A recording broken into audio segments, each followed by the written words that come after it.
Good morning student.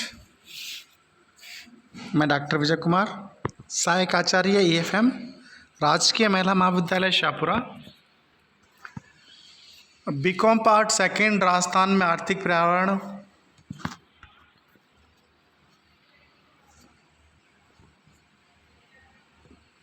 की आज अपन शुरुआत कर रहे हैं।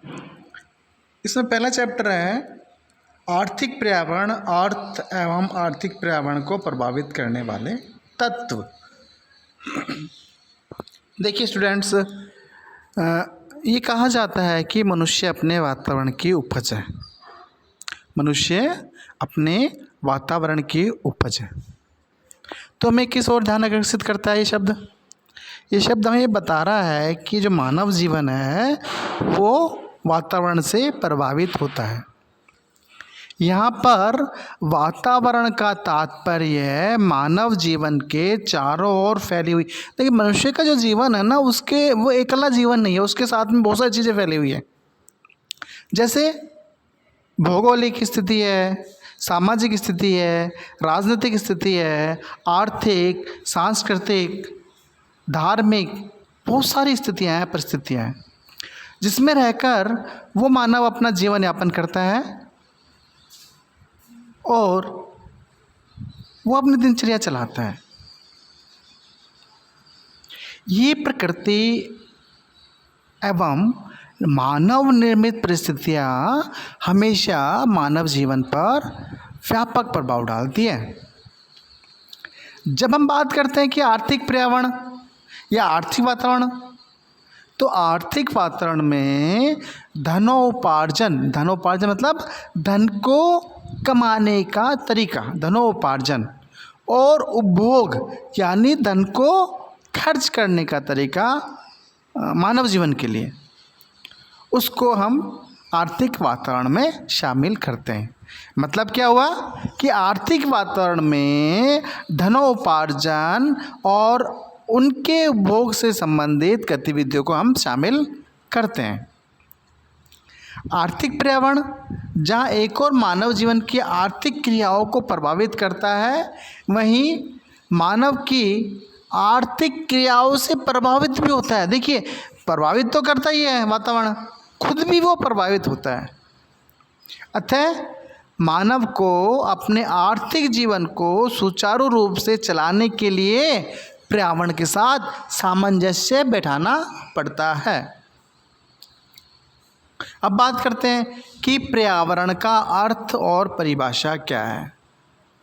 देखिए सामान्य रूप से पर्यावरण का तात्पर्य उन सभी घटकों से है जो हमारे और हमारे जीवन के ओर चारों तरफ विद्यमान है, और इन घटकों के साथ हमें सामंजस्य बिठा के चलना होता है। दूसरे शब्दों में पर्यावरण से तात्पर्य उन सभी भौगोलिक, सामाजिक, आर्थिक, राजनीतिक, सांस्कृतिक, धार्मिक सभी परिस्थितियों है जिसमें रहकर मानव बड़ा होता है, पल पोसकर बड़ा होता है। और जो ये परिस्थितियाँ होती है ये दो तरह से हो सकती है, या तो प्राकृतिक हो सकती है या सामाजिक हो सकती है। प्राकृतिक जो परिस्थितियाँ होती हैं और सामाजिक परिस्थितियाँ होती है, दोनों में अंतर होता है। मैं भी आगे चल के आपको उसके बारे में बताता हूँ। चलिए पर्यावरण की बात कर लेते हैं, हम कुछ परिभाषाएं देख लेते हैं। तो पर्यावरण के संबंध में रॉबिन्स ने कहा है कि पर्यावरण उन संस्थाओं अथवा शक्तियों से बना होता है जो किसी संगठन के कार्य निष्पादन को प्रभावित करती है, किंतु उस संगठन का उन पर बहुत कम नियंत्रण होता है। इसी तरह वेबस्टर शब्दकोश है, उसने कहा है कि पर्यावरण से आशय उन घेरे रहने वाली परिस्थितियों, प्रभावों और शक्तियों से है जो सामाजिक और सांस्कृतिक दशाओं के समूह द्वारा व्यक्ति या समुदाय के जीवन को प्रभावित करती हैं। इसी तरह विलियम एवं लॉरेंस कहते हैं कि पर्यावरण उन समस्त बाहरी घटकों को शामिल करता है जो उपक्रम को अवसरों अथवा जोखिमों की ओर अग्रसर करते हैं। यद्यपि ऐसे कई घटक हैं तथापि उनमें सर्वाधिक महत्वपूर्ण घटक सामाजिक, आर्थिक, प्रौद्योगिक, आपूर्तिकर्ता, प्रतिस्पर्धा एवं सरकार है। इन सभी परिभाषाओं के आधार पर मैं ये कह सकता हूँ कि पर्यावरण का तात्पर्य उन निकटवर्ती दशाओं से है जो व्यक्ति अथवा समुदाय के आर्थिक जीवन एवं क्रियाकलापों को प्रभावित करती है। क्या समझ में आया? उन सभी दशाओं से है जो व्यक्ति अथवा समुदाय के आर्थिक जीवन एवं क्रियाओं को प्रभावित करती है। ये दशाएं प्राकृतिक अथवा कृत्रिम हो सकती है। तो देखिए आपकी स्क्रीन पे एक चार्ट निकल के आया है जिसमें बताया है कि पर्यावरण का वर्गीकरण। देखिए पर्यावरण मुख्य रूप से दो भागों में बांटा जा सकता है। पहला प्राकृतिक अथवा भौगोलिक पर्यावरण और दूसरा है कृत्रिम अथवा सामाजिक पर्यावरण। तो प्राकृतिक अथवा भौगोलिक पर्यावरण से तात्पर्य है उन परिस्थितियों एवं दशाओं से हैं जो प्रकृति द्वारा प्रदान की जाती है। जो प्रकृति हमें देती है उसे हम बोलते हैं प्राकृतिक पर्यावरण। प्राकृतिक पर्यावरण में देश की भौगोलिक स्थिति, धरातल की बनावट, विस्तार, प्राकृतिक स्रोत जैसे जल, वनस्पति, खनिज संपदा, पशुधन, जलवायु आदि को हम शामिल करते हैं। और प्राकृतिक पर्यावरण का मनुष्य के सामाजिक और आर्थिक जीवन पर बहुत ज़्यादा प्रभाव पड़ता है। अब बात करते हैं हम कृत्रिम अथवा सामाजिक पर्यावरण। कृत्रिम अथवा सामाजिक पर्यावरण का तात्पर्य है मानव जीवन को सुख, समृद्धि, शांति एवं व्यवस्थित बनाने के लिए स्वयं, किस लिए बनाया है? सुख, समृद्धि और शांति के लिए क्या करता है मनुष्य? खुद ही व्यवस्थाएं बनाता है, स्वयं तैयार करता है। वो स्वयं परिस्थितियां और स्थितियां और दशाएं बनाता है। ये खुद मानव द्वारा निर्मित है। ये आर्थिक और सामाजिक जीवन को प्रभावित करती है।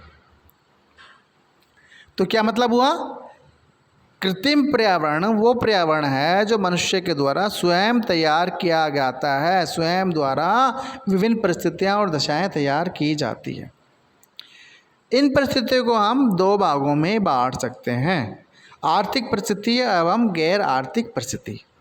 आर्थिक पर्यावरण में अर्थव्यवस्था की स्थिति, आर्थिक नियम, आर्थिक मान्यताएं, आर्थिक विकास की अवस्था आदि शामिल है।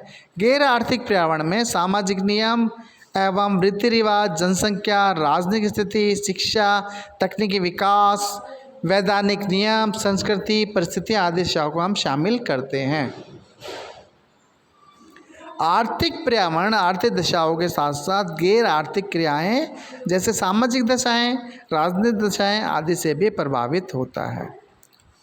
तो आपके सामने एक चार्ट है, आप देखिए पर्यावरण का वर्गीकरण। उसमें साफ साफ लिखा हुआ है ऊपर प्राकृतिक अथवा भौगोलिक पर्यावरण और दूसरी तरफ लिखा हुआ है कृत्रिम अथवा सामाजिक पर्यावरण। प्राकृतिक अथवा भौगोलिक पर्यावरण में आपको दिखा रखा है भौगोलिक स्थिति, धरातल की बनावट, विस्तार एवं क्षेत्र, जलवायु, जल स्रोत, वन संपदा, खनिज संपदा, पशुधन संपदा, शक्ति के स्रोत, अन्य। जबकि कृत्रिम अथवा सामाजिक पर्यावरण में क्या दिखा रखा है? आर्थिक पर्यावरण और गैर आर्थिक पर्यावरण। आर्थिक पर्यावरण में क्या है? अर्थव्यवस्था की स्थिति, सभी गैर आर्थिक तत्व, आर्थिक नियम, आर्थिक मान्यताएं, आर्थिक विकास की अवस्थाएं, अंतर्राष्ट्रीय आर्थिक दशाएं और अन्य। जबकि गैर आर्थिक पर्यावरण में क्या दिखा रखा है? देखो आप, परिस्थितियाँ दशाएं, वैधानिक नियम, राजनीति, जनसंख्या, सामाजिक नियम, संस्कृति, तकनीकी विकास, शिक्षा और सामाजिक रीति रिवाज। तो आपको समझ में आ गया होगा कि पर्यावरण का वर्गीकरण हमने दो भागों के अंदर किया है, प्राकृतिक अथवा भौगोलिक पर्यावरण और कृत्रिम एवं सामाजिक पर्यावरण। कृत्रिम एवं सामाजिक पर्यावरण को हमने फिर दो भागों में बांटा है। कौन सा? आर्थिक पर्यावरण और गैर आर्थिक पर्यावरण। तो आज के लिए इतना ही काफ़ी। Thank you very much. मैं डॉक्टर विजय कुमार। कल आपको इससे आगे पढ़ाते हैं कि आर्थिक पर्यावरण की क्या विशेषताएं होती है और आर्थिक पर्यावरण को प्रभावित करने वाले कौन कौन से तत्व होते हैं। Thank you very much.